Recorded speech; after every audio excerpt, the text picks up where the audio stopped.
John Wick is one of the best action franchises of all time, but what if I told you that the first spin-off movie, Ballerina, might disappoint fans? After seeing the trailer, I think the movie actually looks pretty darn good, but I do have a few concerns, so let's go and break down 10 reasons why Ballerina might be a disaster. Number 10, the lack of Keanu Reeves as the lead. John Wick's presence is what makes these films feel special. Of course, there's tons of action, of course there's a lot of spectacle, but it's him that drives the entire franchise. And Ana de Armas is a great actress. She's really made a name for herself in the movie industry, and not even just the movie industry, but she's made a name for herself as an action star. She was in James Bond, she was in The Gray Man, and now she's in this, the biggest action franchise of the last like 5-10 years. She is now the new lead. But the problem isn't the fact that she is an action star, or can she actually be an action star. The problem is that she may do everything right in this, but the fact that it's not focused on Keanu Reeves and his John Wick character might be the downfall. And there's nothing that she can do about it. It's not fair,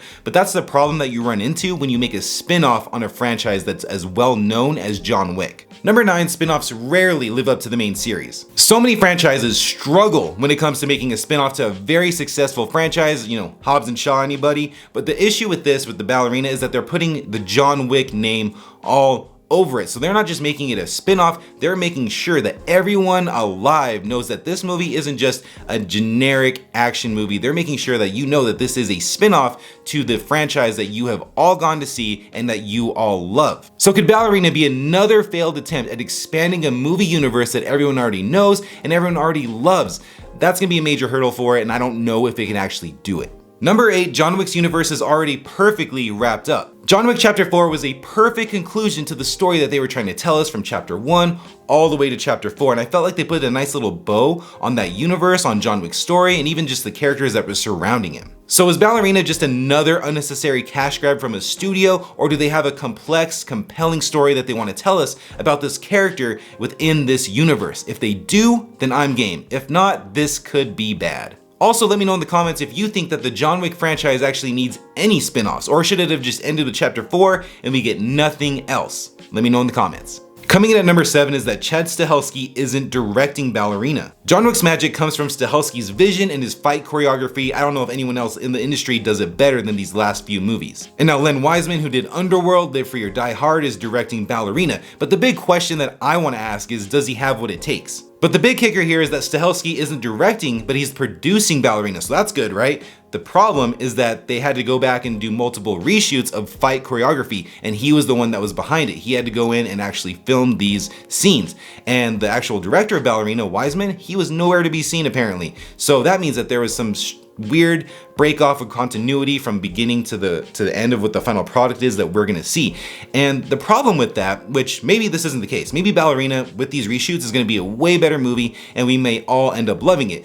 But when there's a break in directors and all this things like that, it reminds me of last year's Borderlands. Eli Roth was the main director on that. He had to leave and they basically reshot the entire movie, but they kept a little bit of his vision in there. And then it's just this weird Frankenstein monster thing. So hopefully this doesn't end up being this year's Borderlands. Number 6, overused revenge story. Ballerina is definitely going to be another revenge story set in the John Wick universe, which I understand. Everything that happens in this universe, as violent and as gory as it is, it has to be powered by revenge or something similar to that. But I just hope that Ballerina finds a way to maybe change the formula up a little bit, because we've seen this story happen before with John Wick and we need something fresh if we're going to do a revenge story. Number 5, the action needs to be next level. John Wick raised the bar of what action movies can be. Very minimal CGI, all the fight choreography was fantastic thanks to the director. Now, we talked about before, they went back and reshot a ton of the fight choreography, so hopefully they fixed any issues that they saw so that it's at least on par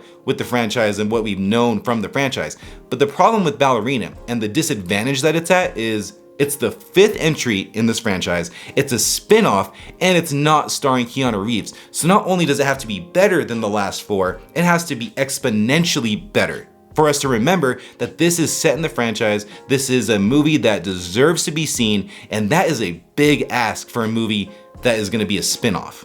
Number 4, weak supporting characters. John Wick has thrived because characters like Winston, Karen, and the Bowery King were all in there and they were all likable and they were all memorable. So will Ballerina be able to introduce new characters that are similar to them as far as us liking them? I don't know about that, because in the trailer, once again, they are not just doubling down on John Wick. It's in the name of the actual movie. He's in the trailer, but they're bringing back these characters that were already in that franchise into this one. So it kind of feels like it's taking away, and they're playing it safe by bringing these characters in that we already know, we already like, we already love in some cases. So I don't know if Ballerina is going to be able to top that, because they're kind of already putting them in this movie. So I don't know about that. Number 3, the risk of over-explaining the John Wick universe. The John Wick universe works because the movies spoon-feed us little bits of information. I remember watching the first one. Who's John Wick? Why is everyone afraid of him? Why is he called the Baba Yaga? How does the Continental work? How do the rules and laws work within this organization? That was a lot of fun to learn as the movies went on. It just got deeper and deeper and deeper. But will Ballerina kind of blow the lid on everything and really over-explain and show us even more? Or honestly, just too much of this world? That might not be the case at all, but this is something that is worth considering. Coming in at number 2 is there's too much reliance on the John Wick character. The marketing for Ballerina has John Wick all over the thing. It's in the name, like I talked about before. He's all over the trailers, and I get that he's very marketable, and that's what people are gonna know and realize this is set in the same universe. Let's go see it. But this feels like overkill, and at the same time, it's taking away from Ana de Armas's character and her story, where people are gonna go just to see John Wick, and I don't think that's really fair, considering if, and this is a big if this movie actually is good and could potentially set off a whole different franchise going a different way. It just feels very distracting, and I, once again, understand why they're doing it. I love John Wick. I love Keanu Reeves as a character, as a person, so I'm already there with anything that he does. But I don't feel like a lot of people don't need him to see him in this to go see the movie. Right? Imagine a world where he's not in the name of the movie, he's not in the trailers, and there's a very little small hints that this is set in the John Wick universe. People go see the movie because people like Ana de Armas, they want to go see an action movie, cool, let's go see that. But then he shows up in the movie, people would lose their minds. The word of mouth would get around so fast, and people would be at the theater so fast to see what context he's back in it.